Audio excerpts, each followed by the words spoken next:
Ona thutha wa gweterera kwa ihinda rĩa mĩeri 3 nĩguo makorwo makĩrĩhwo mbeca cia mũcere wao, arĩmi thikimu-inĩ ya Mwea magũthio na mbere na gweterera kuona atĩ thirikari yakuire mũcere ũrĩa ĩtarĩ ĩrarĩha.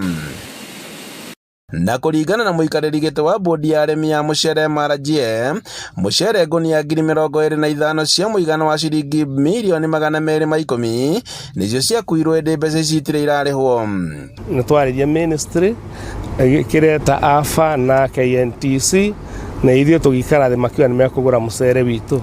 Ũndũ ũcio ũgĩkire mweri wa gatandatũ ũgĩthira na matũheire wiki 3 cia gwĩka supply. Nĩ twa-supplyire ngonia tani 1,284.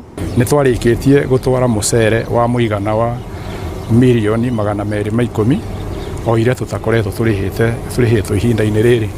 Icio nĩ ta ngonia 25,760 cia kilo 50.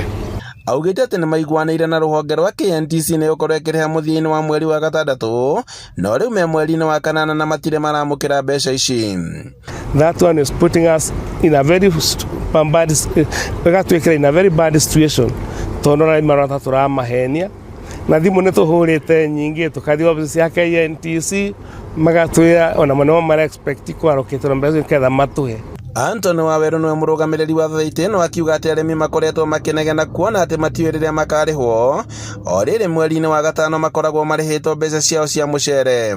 Na ihoya ritũ gwĩ thirikari itũ no kũria thirikari ihe KNTC kana allocation ya KNTC mbeca nĩguo nayo KNTC ĩhote gũtũrĩha, tondũ ona thikũ itarĩ kũraihu nĩ tũramenyithĩtio mũcere ũcio arĩa mendeirio nĩ marĩkĩtie kũhũthĩra kũrĩa watwaragwo nĩ watwarirwo, koguo matirĩ na stocks menacio.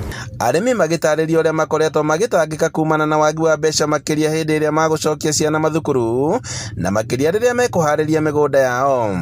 Twĩna thĩna ta arĩmi mũnene na no tũrie toguo manager witũ arauga ko no tũteithio nĩ thirikari ĩno itũ ĩheane mbeca icio, tondũ nĩ tũkinyire bado wa gũkinya tarĩ mbara twĩnao na directors aitũ, tondũ tũrona ta mataratũĩ ũhoro ũrĩa wĩ wa ma. Rĩu nĩ mahoete thirikari kũrekereria mbeca ici kuona atĩ marorete kwamũkĩra mũcere ũngĩ kuma kũrĩ arĩmi. Handũ-inĩ ha Inooro TV kuma Mwea kaunti-inĩ ya Kirinyaga, njĩtagwo Boni Wathuku.